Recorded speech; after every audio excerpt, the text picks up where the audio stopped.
O amor como um estado permanente ainda é raro de encontrar, tão raro quanto a consciência nos seres humanos. Entretanto, é possível haver lampejos breves e ilusórios de amor, sempre que existir um espaço no fluxo da mente.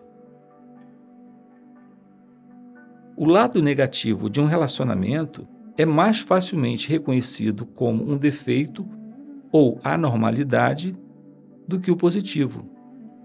E é muito mais fácil reconhecer a fonte da negatividade no parceiro do que vê-la em nós mesmos.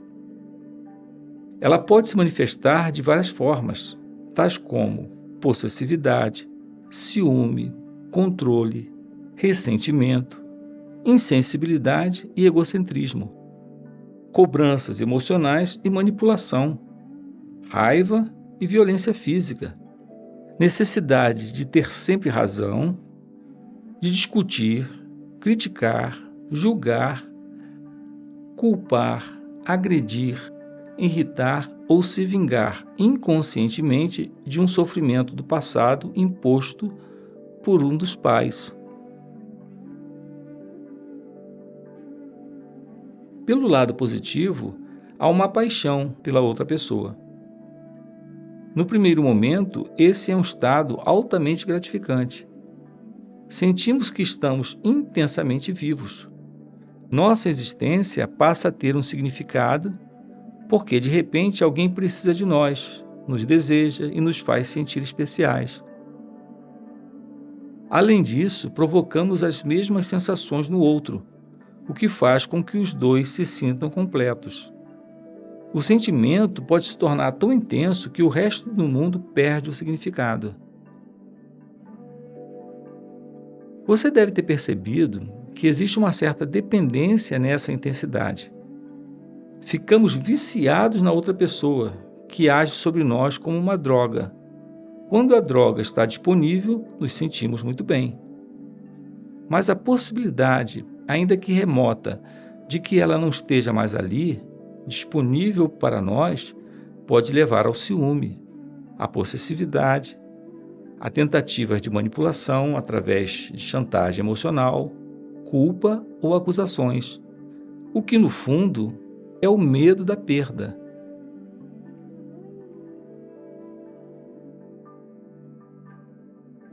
Se a pessoa nos abandonar mesmo, pode fazer nascer a mais intensa hostilidade ou um profundo desespero. Em segundos, a ternura amorosa pode dar lugar à agressão selvagem ou a um desgosto terrível. Onde é que está o amor agora? Será que o amor pode se transformar no seu oposto em segundos? Será que era amor de verdade ou um vício, uma dependência? Por que nos viciaríamos na outra pessoa? O desejo de ter um relacionamento amoroso é universal, porque as pessoas acreditam que a paixão, o tal amor, pode libertá-las do medo, da necessidade e do vazio que fazem parte da condição humana em seu estado de pecado e não iluminação. Existe uma dimensão física e outra psicológica para esse estado.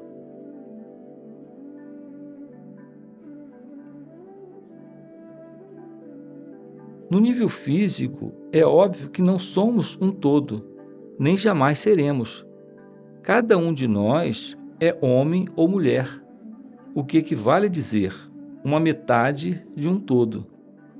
Nesse nível, o desejo de ser completo, de retornar à unidade, se manifesta através da atração entre homem e mulher. É um impulso quase irresistível de união com a polaridade oposta de energia. A raiz desse impulso físico é espiritual, porque nele está o desejo ardente do fim de uma dualidade, de um retorno ao estado de completude. A união sexual é o mais perto que podemos chegar desse estado no nível físico.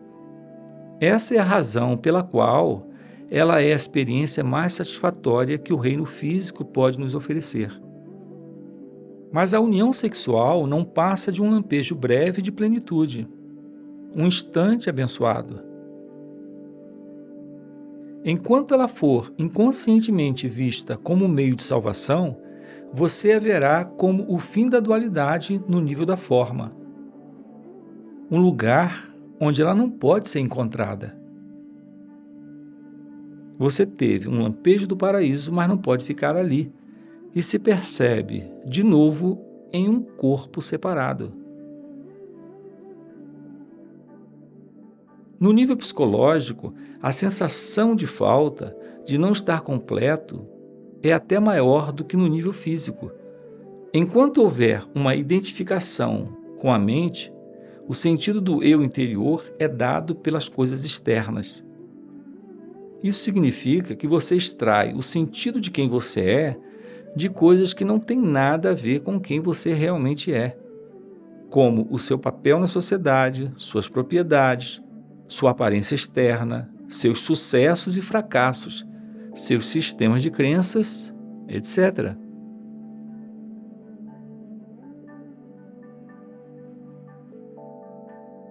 Esse eu interior falso, o ego construído pela mente, sente-se vulnerável, inseguro e está sempre em busca de coisas novas com as quais se identificar, para obter a sensação de que ele existe. Mas nada é suficiente para lhe dar uma satisfação duradoura. O medo permanece. A sensação de falta e de necessidade permanecem. Então acontece aquele relacionamento especial. Parece ser a resposta para todos os problemas do ego. Parece preencher todas as nossas necessidades. Todas aquelas outras coisas das quais você tinha extraído o sentido do eu interior se tornam relativamente insignificantes.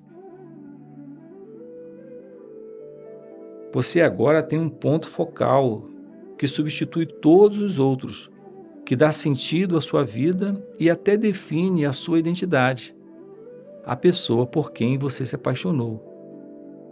Você não é mais um fragmento isolado em um mundo insensível. Seu mundo agora tem um centro, a pessoa amada. O fato de que o centro está fora de você e, portanto, você ainda tem um sentido de um eu interior derivado das coisas externas, parece não importar muito no primeiro momento.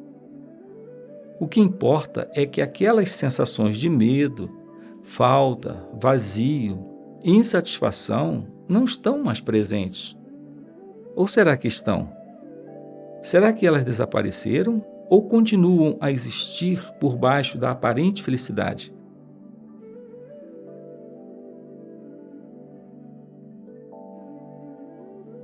Se em seus relacionamentos você vivenciou tanto o amor quanto o seu oposto, então é provável que você esteja confundindo o apego do ego e a dependência com o amor.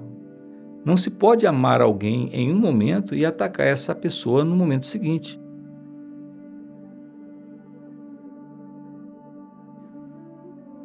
O verdadeiro amor não tem oposto. Se o seu amor tem oposto, então não é amor, mas uma grande necessidade do ego de obter um sentido mais profundo e mais completo do eu interior. Uma necessidade que a outra pessoa preenche temporariamente. É uma forma de substituição que o ego encontrou e, por um curto período, ela parece ser mesmo a salvação.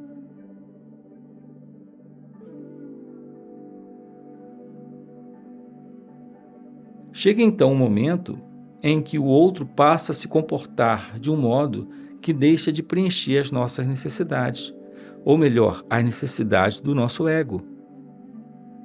As sensações de medo, sofrimento e falta que estavam encobertas pelo relacionamento amoroso voltam a aparecer.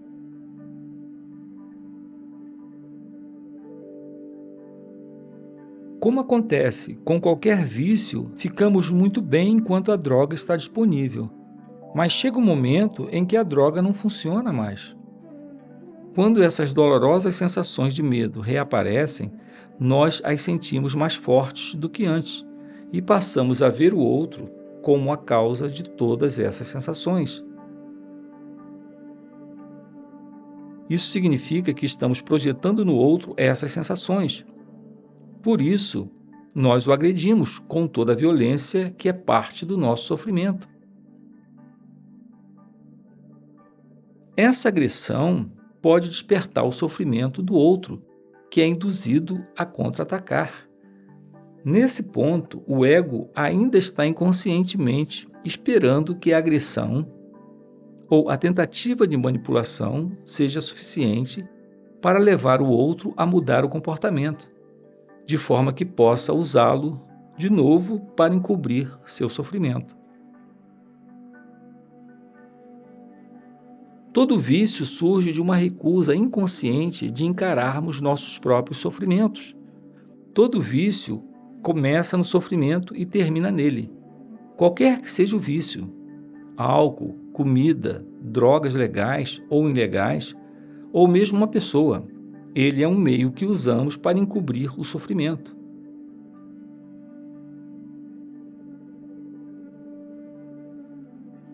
Essa é a razão porque, passada a euforia inicial, existe tanta infelicidade, tanto sofrimento nos relacionamentos íntimos. Eles não causam o sofrimento e a infelicidade. Eles trazem à superfície o sofrimento e a infelicidade que já estão dentro de nós. Todo vício faz isso. Todo vício chega a um ponto em que já não funciona mais para nós. E então sentimos o sofrimento mais forte do que nunca. Essa é uma razão pela qual muitas pessoas estão sempre tentando escapar do momento presente e buscando algum tipo de salvação no futuro. A primeira coisa que devem encontrar, caso focalizem a atenção no agora, é o próprio sofrimento que carregam. E é isso o que mais temem. Se ao menos soubessem como no agora é fácil acessar o poder da presença que dissolve o passado e o sofrimento, se ao menos soubessem como estão perto da própria realidade, como estão perto de Deus,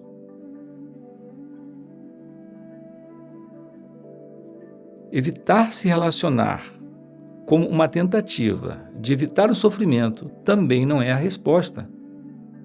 O sofrimento está lá, de qualquer jeito. 3 relacionamentos infelizes em alguns anos têm mais probabilidade de forçar você a acordar do que 3 anos em uma ilha deserta ou trancafiado em seu quarto. Mas se você pudesse colocar uma presença intensa em sua solidão, isso também funcionaria para você.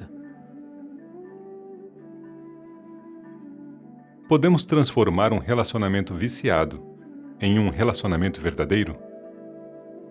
Sim, se estivermos presentes e aumentarmos a nossa presença, concentrando a atenção cada vez mais fundo no agora. A chave do segredo será sempre essa. Não importa se você estiver vivendo só ou com alguém. Para o amor florescer, a luz da nossa presença tem de ser forte o bastante, de modo a impedir que o pensador ou o sofrimento do corpo nos domine. Saber que cada um de nós é o ser por baixo do pensador, a serenidade por baixo do barulho mental, o amor e a alegria por baixo da dor, significa liberdade, salvação e iluminação.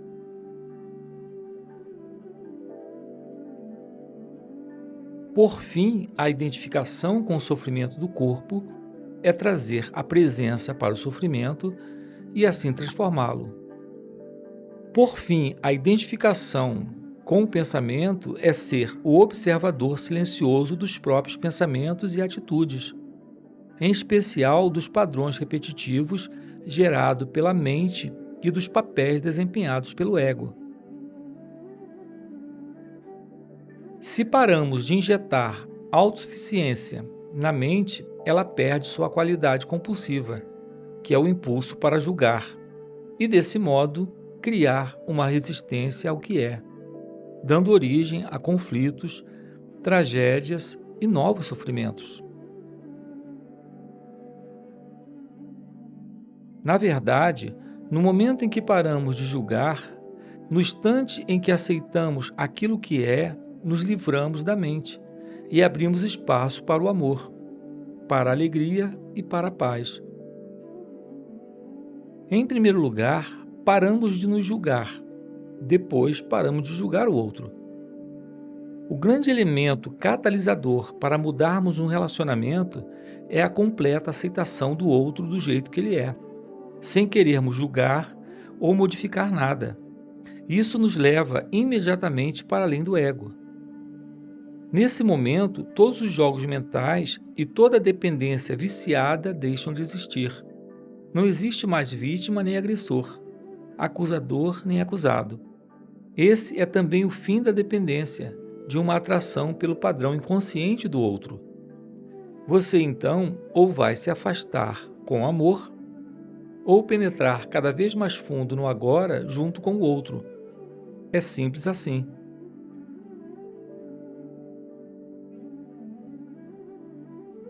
O amor é um estado do ser. Não está do lado de fora, está bem lá dentro de nós. Não temos como perdê-lo e ele não consegue nos deixar. Não depende de um outro corpo, não depende de nenhuma forma externa. Na serenidade do estado de presença, podemos sentir a nossa própria realidade sem forma e sem tempo, que é a vida não manifesta, que dá vitalidade à nossa forma física. Conseguimos, então, sentir essa mesma vida lá no fundo de outro ser humano, de cada criatura. Conseguimos enxergar além do véu opaco, da forma e da desunião. Essa é a realização da unidade. Isso é amor. O que é Deus? A eterna vida única, debaixo de todas as formas de vida. O que é o amor? Sentir profundamente a presença dessa vida única em nós e dentro de todas as criaturas. Portanto, todo amor é o amor de Deus. O amor não é seletivo, assim como a luz do sol não é seletiva. Não torna ninguém especial, não é exclusivo. A exclusividade não tem nada a ver com o amor de Deus, mas com o amor do ego. Entretanto, a intensidade do amor pode variar. Pode haver uma pessoa que atue como um espelho do amor que você dirige a ela e que o devolva de modo mais claro e mais intenso do que outras. E se essa pessoa sente o mesmo em relação a você, pode-se dizer que as duas têm um relacionamento amoroso.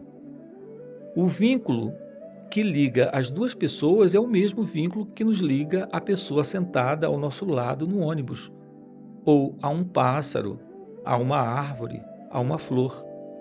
Só o que diferencia é o grau de intensidade com que o sentimos. Mesmo em um relacionamento tido como viciado, podem existir momentos em que alguma coisa mais real se destaca, algo além das necessidades doentias do casal. São momentos em que a sua mente e a do outro cedem por um curto período e o sofrimento do corpo fica temporariamente adormecido. Isso pode acontecer durante uma relação física mais intensa, ou quando o casal está presenciando o milagre do nascimento de uma criança, ou na presença da morte, ou quando um dos dois está seriamente doente, ou qualquer coisa que faça a mente perder a força. Nessas ocasiões, o ser, normalmente escondido debaixo da mente, se revela e torna possível o verdadeiro entendimento.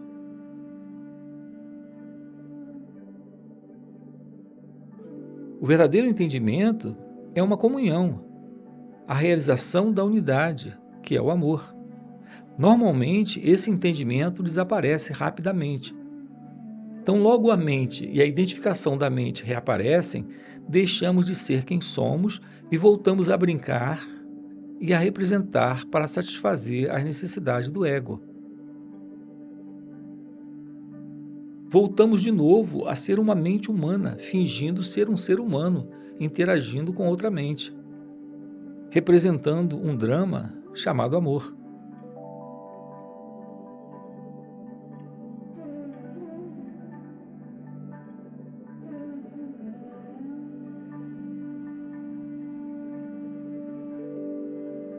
Quando a consciência se liberta da sua identificação com as formas física e mental, torna-se o que podemos chamar de consciência pura, ou iluminada, ou presença. Isso já aconteceu com alguns indivíduos e parece que está destinado a acontecer em breve.